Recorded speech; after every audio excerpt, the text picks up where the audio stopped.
The message came from the Galactic Council on a cold morning over New Earth. It was short, cruel, and written in the trade language used across the stars. Humanity's membership is revoked. Effective immediately. The words echoed through every channel. The council chambers were filled with laughter. Thousands of alien species watching the live broadcast. They laughed at the shocked faces of human ambassadors. They mocked the trembling hands that tried to hold back anger. For centuries, humanity had worked to join them. For centuries, humans had traded, built, and bled for a seat among the stars. But today, they were being cast out like trash. Ambassador Rhea Collins stood alone on the shining floor of the council hall. Around her floated alien delegates, scaled, feathered, crystal-bodied creatures all staring with cold amusement. "You spread too fast," hissed a reptilian envoy. "You take what isn't yours." A soft chorus of laughter followed. "You think you belong among us? You're still apes pretending to be gods." Rhea didn't answer. Her voice trembled, but her eyes didn't. Behind her, the human flag hung silent. The blue and white cloth that had once flown over Mars, Europa, and Titan. Now it looked like a piece of old memory. The council leader, a glowing being made of living light, leaned forward. "Humanity," it said, voice calm and sharp like broken glass, "is no longer recognized as a civilized species. You are forbidden from entering council space. You are forbidden from trade. You are forbidden from expansion." Rhea spoke only 4 words. "Then we walk away." The chamber went quiet. No one understood what she meant. Not yet. 2 weeks later, humanity began to vanish. Trade beacons went dark. Colonies stopped answering calls. Merchant ships disappeared from the hyperlanes. It was as if Earth's children had been erased. Alien traders reported empty ports where once billions lived. Space stations drifted, lights off, as if abandoned in a hurry. Only one message repeated across human frequencies: "We're leaving. Do not follow." At first, the galaxy mocked them again. "Running away," they said. Typical humans. Loud threats, then silence. But soon the laughter faded, because the silence grew too big. Entire sectors went dark. Not destroyed, just gone. No signals. No trace, no human traffic. Even their satellites were missing. The Kelvarn, a race known for scavenging, entered an abandoned human system hoping to steal technology. They found every city empty, every factory sealed, every ship bay cleaned, as if everything had been taken. It was like humanity had packed up the stars and left. Captain Jorah of the Kelvarn Confederacy flew her ship, the Silver Spine, over the old Mars colony. Her scanners showed no life, no heat, no radiation. Just silence. "This is impossible," she whispered. "Where did they go?" Her crew exchanged nervous glances. One of them, a thin insectoid pilot, trembled. Maybe they found another galaxy." Jorah snorted. "Nonsense. They barely had enough tech to crawl to Alpha Centauri. And yet, deep down, she felt something strange. Fear. She turned her ship's camera toward the red wasteland of Mars. The once busy domes were gone, leaving behind smooth sand and strange metallic marks, like something had cut the ground cleanly. No sign of destruction. No sign of chaos. Only order. The kind of silence that comes after careful planning. Jorah didn't stay long. As her ship turned to leave, her sensors caught a flicker, a faint energy signature from the far side of the solar system. It pulsed once, then stopped. She sent a probe. It vanished instantly. "Get us out of here," she ordered. The galaxy started whispering. Months passed. The council tried to contact the humans again. No response. Scouts were sent. None returned, and then one day a signal arrived. Not from human space, but from outside the galaxy. It was a simple transmission, faint, repeating. It contained coordinates and 6 words. "You wanted us gone." We listened. The council panicked. Every race sent ships toward the signal's origin near the galactic edge, a dark zone where even starlight seemed afraid to enter. The first fleet never came back. The second one returned half-destroyed, crews insane with fear. They spoke of something vast moving in the void. They said the humans had built cities between galaxies powered by energy no one understood. "They're watching," whispered a surviving alien. "They're waiting for us to come." The council silenced the survivors, called it superstition. But fear spread like fire, because for the first time the galaxy realized the humans hadn't disappeared. They had simply outgrown everyone else. On the dark edge of the universe, humanity stood together. Gigantic star engines hummed beneath colossal ships stretching miles long. Artificial suns glowed like newborn stars, lighting their path into the black. Rhea Collins stood on the bridge of the arc horizon. Her voice was calm. "They mocked us," she said. "They called us apes. But they forgot one thing." Commander Hayes turned toward her. "What's that, ma'am?" "We learn fast." She looked out at the endless dark ahead and smiled. "Let them laugh," she said quietly. "The next time they see us, they won't be laughing." The fleet engines roared to life, tearing open the fabric of space. Humanity, every man, woman, and child, stepped into the unknown. Behind them, the Milky Way shimmered one last time in their viewports. Then, with a blinding flash, they were gone. But somewhere deep in alien space, a lone signal echoed, a whisper that made every listening species shiver. "We are not gone. We are preparing." 100 years passed. In galactic terms, it was a blink, but for the species that once mocked humanity, it was long enough to forget the sound of human voices. Trade routes shifted. The Council rebuilt its fleets. The universe returned to normal, or so it thought. Only the silence remained. The empty sectors once claimed by humans still hung dark, untraveled, and cold. Ships that entered never came back. It became a superstition. Don't fly near the dark zones. That's where the ghosts of Earth drift. But the ghosts weren't dead. They were watching. Captain Seller of the Varn Dominion didn't believe in ghosts. He believed in profit. His ship, the Emerald Thorn, cut through the void toward one of the forbidden sectors. His crew warned him, but he laughed. "Humans? My grandfather fought them. They screamed like prey." He grinned. "If they're gone, their tech is mine to take." The ship crossed the border. Instantly, the stars disappeared. No light. No background radiation. Just endless black. The navigation screens flickered. The crew grew silent. "Captain," whispered his pilot, "I can't find any coordinates. It's like the galaxy just stopped existing." Sailor frowned. "Run active scan." The radar pinged, and something pinged back.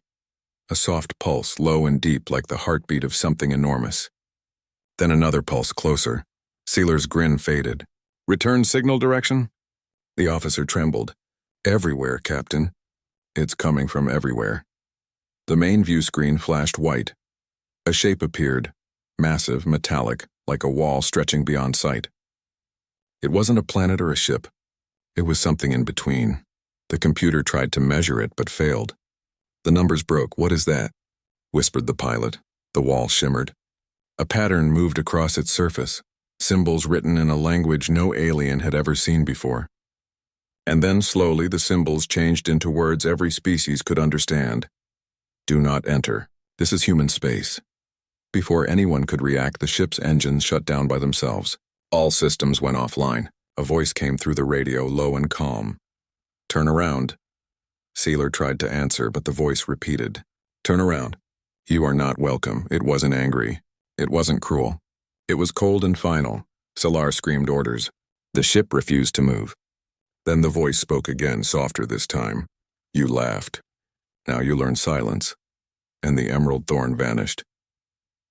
3 months later, fragments of the ship's hull were found drifting near Council space.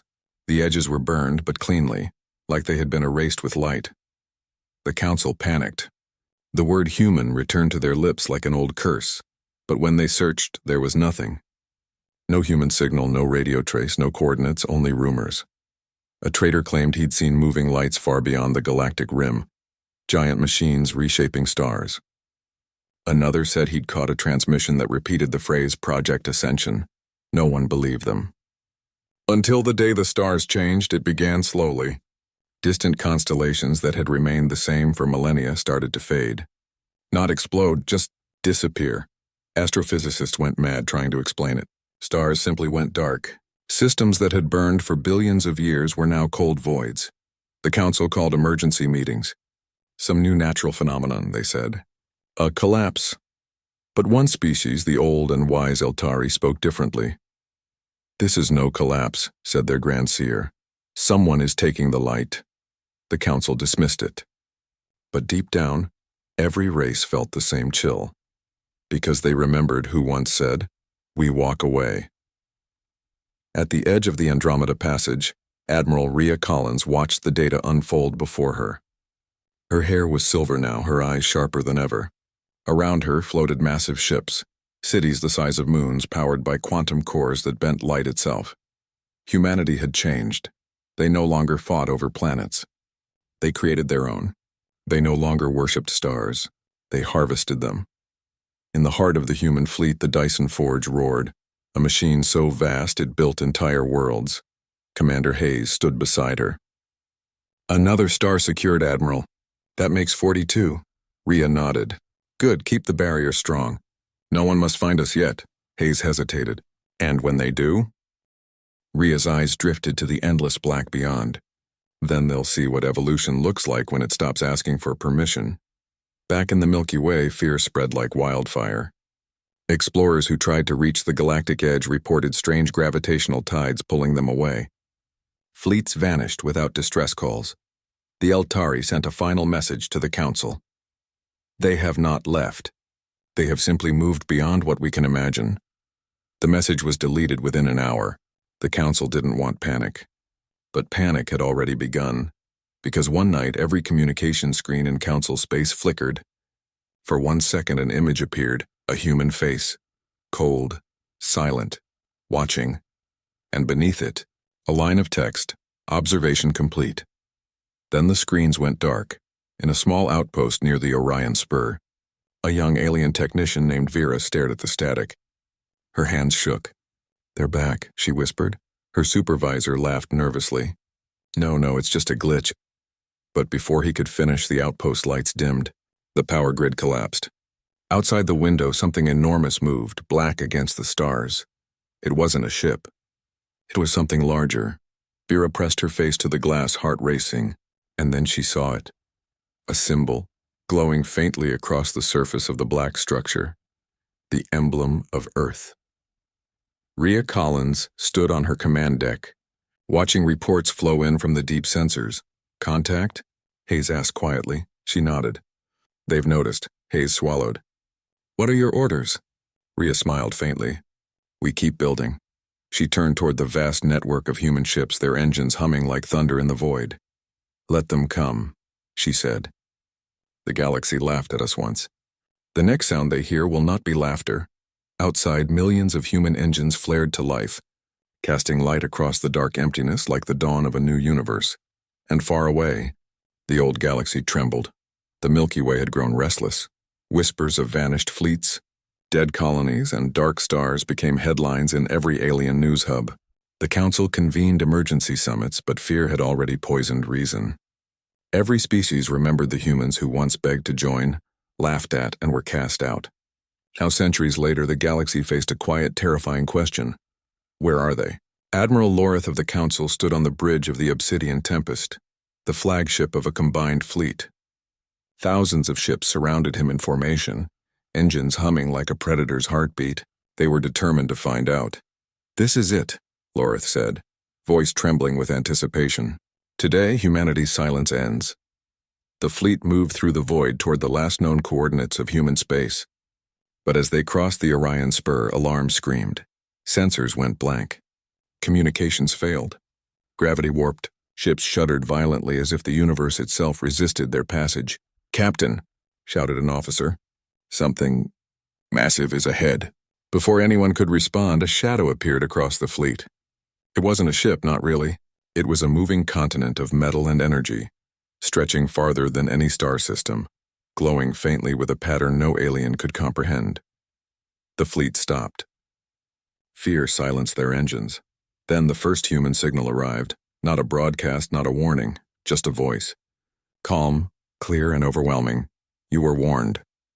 The message wasn't directed at any one fleet. It was everywhere, inside the minds of every captain, every crew member. It rattled nerves, froze reflexes, and stole courage. The Obsidian Tempest sensors tried to scan the structure. Every system crashed. Every probe vanished before leaving the ship. It was impossible. Yet there it floated, waiting, patient, immense. This isn't a fleet," whispered a young officer. "This is civilization itself." Lorith clenched his claws. "Send drones. Send probes. I want eyes everywhere." Every drone disappeared within seconds. Communications went dark, and then the humans appeared, not ships, not armies. People. Thousands, tens of thousands, floating in their own energy suits, standing on platforms that stretched endlessly across the void. Their eyes were calm. Their voices were almost gentle. "Why do you come?" asked Rhea Collins, standing on a colossal observation deck aboard the Ark Horizon. Her gaze scanned the alien fleets. Her voice carried across vast quantum networks directly into the minds of every alien in range. Lorith swallowed, unable to respond. He could feel her presence like gravity, pressing into him, making his thoughts small. "You laughed," she continued. "You mocked us for centuries. You thought we were weak. You assumed we were nothing. But we learned." Another human stepped forward, Commander Hayes. "We built. We grew. We did not beg. We did not break, and now we are beyond your understanding." The alien fleet shifted nervously. Their weapons, built to obliterate planets, felt inadequate. Their shields, capable of withstanding stars, seemed fragile. One Varn officer whispered, "How can humans become this?" "They survived," said an Eltari seer, trembling. "They evolved while we argued. They moved forward while we laughed. They walked away, and in the silence, they became gods." Rhea smiled faintly. "We are not gods. We are humans, and you will remember what that means." Without warning, a single human platform extended a small beam of energy toward a nearby star. It wasn't destructive yet, but it altered the star's light, bending it, stretching it, pulling energy into human systems. The alien fleet watched in horror as their calculations failed, their knowledge useless. Lorith shouted orders, but nothing worked. The humans didn't attack. They didn't even move. They observed, patient as predators. Then Rhea spoke again. This time her voice was calm, almost casual. "This is your choice," she said. "Leave, or face consequences you cannot comprehend." Ships shifted nervously. Some turned and fled. Others hesitated, engines failing to respond. Lorith's fleet commander panicked, firing at a human outpost. In an instant, the weapon disintegrated mid-air. The energy exploded back toward the attacker, vaporizing the vessel without a sound. The fleet's morale broke. Chaos spread faster than the speed of light. Fleets retreated, leaving behind debris and broken hopes. Humanity did not pursue. They only watched. Rhea turned to Hayes. "They are afraid now. Do we strike?" he asked, voice low. "No," she said, shaking her head. "Not yet. Let them know the power of what they laughed at. Let them remember us." In the darkness beyond the galaxy, human fleets moved silently, almost casually, harvesting energy, building new worlds, bending the rules of space itself. They were beyond vengeance. They were beyond war. They were evolution made tangible. And for the first time, the galaxy understood the truth. Humans had walked away. They had survived every mockery, every insult, every war, and now they were preparing for the moment when the galaxy could no longer ignore them. Rhea smiled, gazing at the fleeing fleets. "We are patient," she whispered. "We always have been." And somewhere in the Milky Way, every species shivered, realizing their century-long laughter had just begun to echo back. In silence. The galaxy had thought it understood humans. It had been wrong. Months passed since the first contact beyond the Orion Spur. Alien fleets had returned, scattered and broken, bringing tales of impossible machines, energy so vast it bent reality, and humans who didn't fight. They reshaped. Yet no one could grasp the full extent of humanity's evolution. In the dark reaches of the void, Admiral Rhea Collins walked through the corridors of the Ark Horizon, the command ship of the human fleet. Ships stretched into infinity on either side, cities upon cities alive with humming cores and engines that bent light around them. Platforms the size of moons floated in precise formations, building, testing, and expanding. Humans moved across them as if walking in their own oceans. Commander Hayes followed silently, his eyes wide. How is all of this possible?" he asked. Rhea smiled faintly, her gaze on a distant, glowing star being slowly siphoned into a containment lattice. "Because we never stopped. The galaxy laughed at us, ignored us, and we learned. We are patient. We are deliberate. We are architects of the void." Meanwhile, the council convened. They were desperate now. A shadow of the organization that had once mocked humanity. Alien ambassadors argued and shouted, their voices cracking in fear. "We need a fleet," shouted one. "Destroy them before they destroy them?" hissed another. "We can't even scan their systems without breaking our instruments." A crystal-bodied envoy raised its voice. "Every human colony, every star system they abandoned is now fortified with energy we cannot even comprehend. And their fleet? It moves with precision beyond our mathematics." The room went silent. Fear hung like thick smoke. On the edge of the human expansion, a single fleet watched silently. A few brave commanders had returned to gather intelligence. They expected warships, armies, destruction, but what they saw was something else entirely. Humans were building worlds. Entire stars were being engineered, reshaped to sustain life and energy far beyond what anyone thought possible. Nebulae were being condensed, black holes redirected, and energy streams harnessed into massive constructs floating in perfect formation. One alien whispered to another, "They're not building weapons. They're building civilizations." A human observation platform hovered nearby, silent as stone. On its surface, engineers manipulated beams of energy so immense that even the most powerful alien minds could barely register them. Then, from the platform, a single human voice echoed, not through radio, but through the minds of every observer. "We do not conquer," said Rhea Collins. "We create, we endure, and when the galaxy is ready to recognize us, it will see the truth." The aliens trembled. Creation was not a threat, yet everything in their instincts screamed danger. Humans had bent space itself to their will. They had become something beyond comprehension. Deep inside a newly engineered star system, Commander Hayes inspected a containment lattice encasing a small sun. Ships hummed like swarms of insects, drawing energy, reshaping gravity, building new orbits. "Do you ever think they'll fight us if we need to?" Hayes asked softly. Rhea shook her head. "We don't need to fight yet. Humanity's strength is patience, not aggression. Let the galaxy learn humility." A faint alarm sounded. Hayes glanced at the monitors. An alien probe approached their system, tiny and fragile against the human lattice. It was immediately vaporized. "Observation is safe," Rhea said. "Intrusion is temporary." Back in the Milky Way, the Council panicked. Alien fleets were rebuilt, stronger, faster, deadlier. But every attempt to engage human space failed. Ships disappeared, sensors went dark, and spies never returned. Panic spread through every race. And then came the first public warning. Broadcast across the galaxy, impossible to ignore. "You mocked us. You ignored us.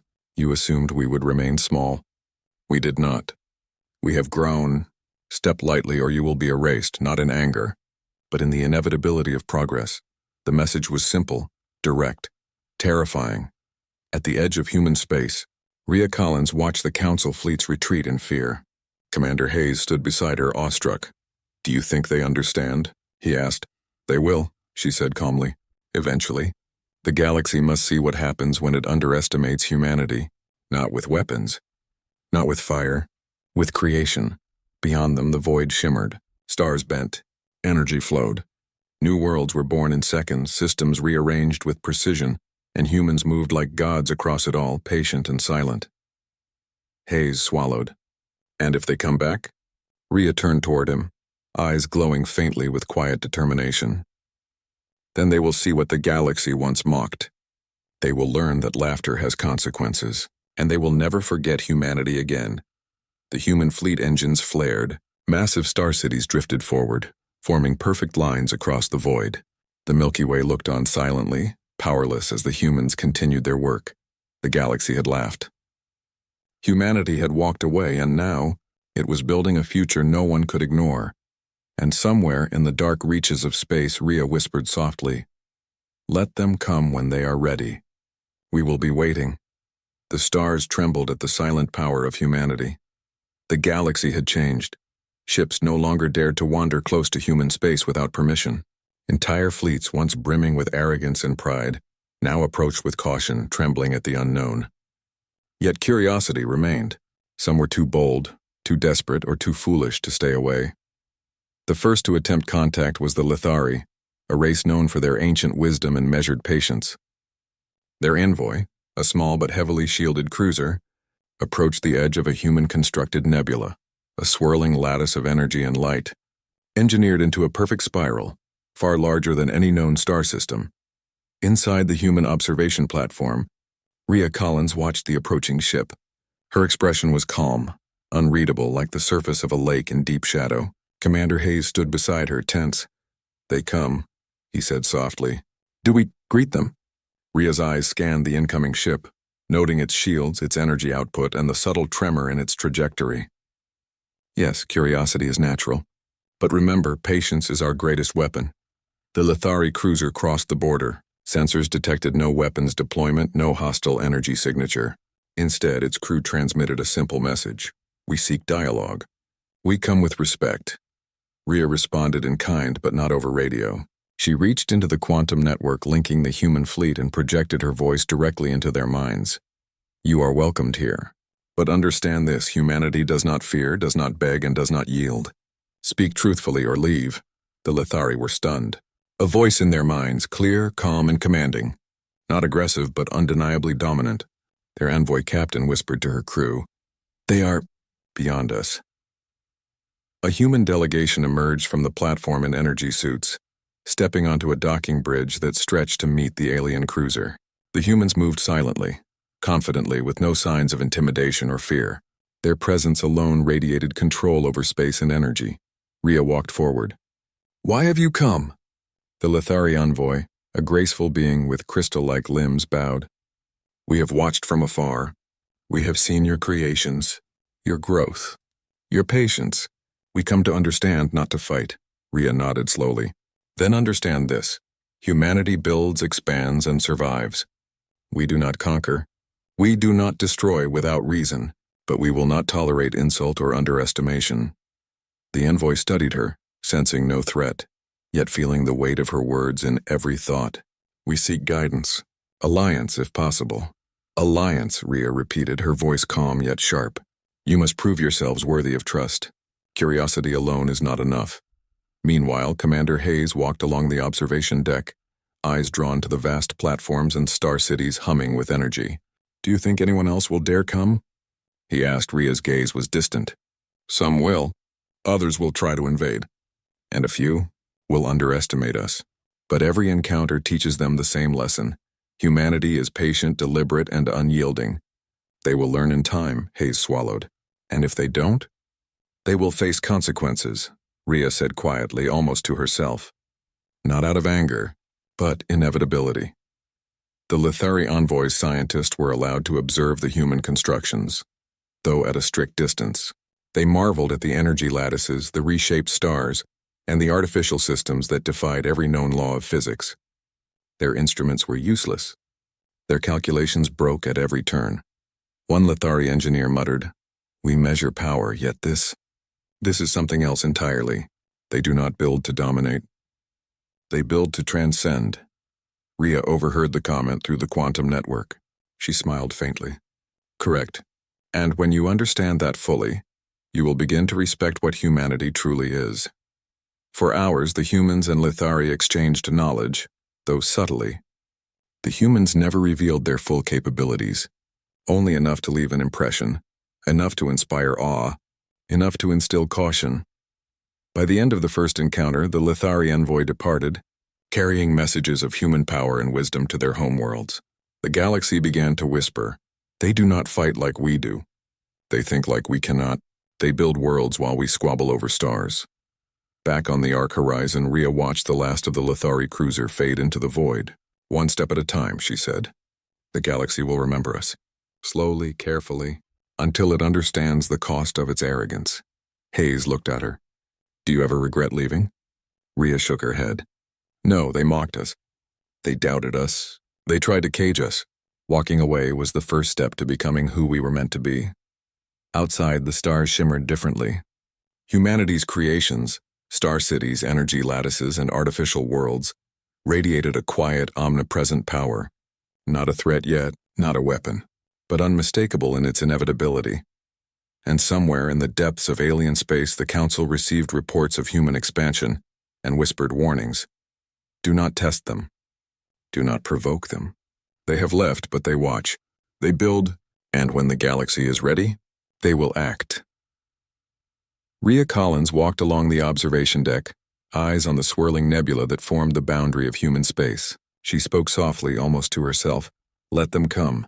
They will see. They will learn. And the next time they think of mocking us, laughter will not be their refuge. In the darkness beyond, humanity continued its work, silent, patient, unstoppable. The galaxy had been warned. The galaxy was quiet. Too quiet. Every species, from the smallest traders to the council fleets, felt the weight of humanity's absence. Whispers of human power had spread, growing with every encounter. The Lithari's cautious reports, the vanishing fleets, the manipulated stars. Fear replaced laughter. Respect replaced arrogance. But no one truly understood, until now. On the edge of human space, the galaxy's first fleet of challengers approached, armed, confident, ready to reclaim what they thought was theirs. Hundreds of ships from multiple species bristling with weapons, shields pulsing, engines humming with intent. Their target, the outermost human systems. They did not see the humans waiting. Admiral Rhea Collins stood at the center of the command bridge of the Arc Horizon, watching the approaching fleets through energy lattice sensors that bent light itself. Commander Hayes beside her gripped the rail. "They're coming," he said, voice tight. Rhea's expression was calm. "Let them," she said. "They will see what happens when the galaxy underestimates humanity." Beyond the bridge, human fleets, silent, massive, impossibly advanced, shifted into formation. Star cities, starships, and engineered worlds moved as one, synchronized across light years. The fleets were not merely weapons. They were statements of presence, of evolution, of inevitability. The alien fleet opened fire.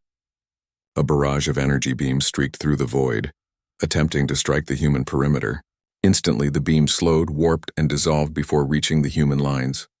The fleet's shields flickered and broke under the overwhelming gravitational and energy manipulations humans had embedded in their constructs. One alien captain shouted, "How is this possible?" A voice echoed in their minds, calm, cold, and commanding. "You mocked us. You assumed we were weak. Now you see?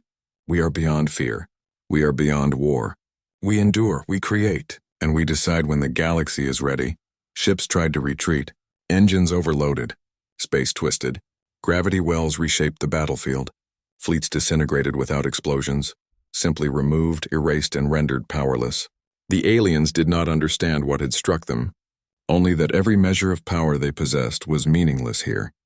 From the command bridge, Rhea observed the remaining fleets, her expression unchanging. "Prepare the containment lattices," she ordered. "Let them see what creation looks like." Across the void, human engineers deployed energy streams that captured stars, reshaping their light, bending them into artificial constellations, and connecting them with massive lattices of power. Planets were moved, star systems reorganized, black holes contained, and nebulae transformed into glowing, living constructs. Commander Hayes whispered, "They're creating a galaxy while we're still fighting." Rhea turned to him, eyes steady. "That is humanity. We build while others argue. We endure while others mock. And when they think of us again, they will remember every moment of laughter they wasted." The council, observing from a safe distance, finally understood the truth. Humanity's absence was never weakness. It was evolution, a quiet, relentless expansion into power beyond comprehension. Every fleet commander, every species that had laughed or mocked now trembled. From deep space, a lone voice from the council called out, "Stop. We see parley." Rhea smiled faintly. "They are learning," she whispered. "But only slowly. Humanity does not strike blindly. Humanity waits, patiently." On the edge of the galaxy, human envoys approached the remaining alien leaders. They did not demand submission. They did not threaten with weapons. They only stood tall, silent, and confident, letting their presence speak. One Eltari envoy finally spoke. We see now, humanity. You have become beyond us. We submit to observation, not conquest. We will heed your warnings." Rhea's eyes scanned the envoy, calm and unyielding. "You do not obey out of fear. You obey because you now understand. You have learned that humanity walks its own path. You have learned that mocking us carries consequences you cannot escape, and you will remember this moment for the rest of your lives." The alien leaders bowed, not out of shame, not out of terror, but out of acknowledgement. In the void, humanity's creations glowed against the darkness, a testament to patience, resilience, and relentless evolution. Entire sectors of space were rearranged, optimized and powered by systems so vast they rivaled stars. Ships moved silently, effortlessly across distances that once took years to traverse. Commander Hayes, standing beside Rhea, whispered, "Do you think the galaxy will ever challenge us again?" Rhea shook her head slowly. "Perhaps, but they will remember. They will think twice. And one day, when they dare, they will find that humanity is not just survival. Humanity is inevitability." As the alien fleets retreated, the stars themselves seemed to shimmer differently.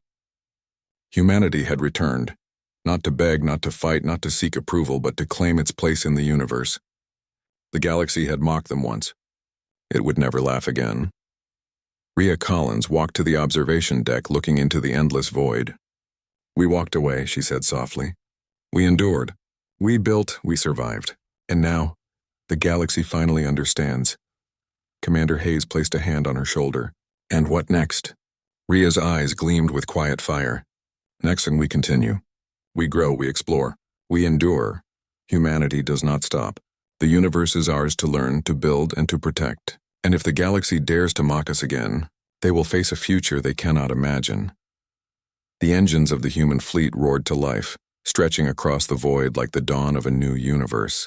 Stars bent to their will, systems rearranged in perfect symmetry, and humanity stepped forward, not as conquerors, but as the architects of existence itself. And somewhere, in the dark corners of the Milky Way, the galaxy whispered in awe and fear, "Humanity has returned."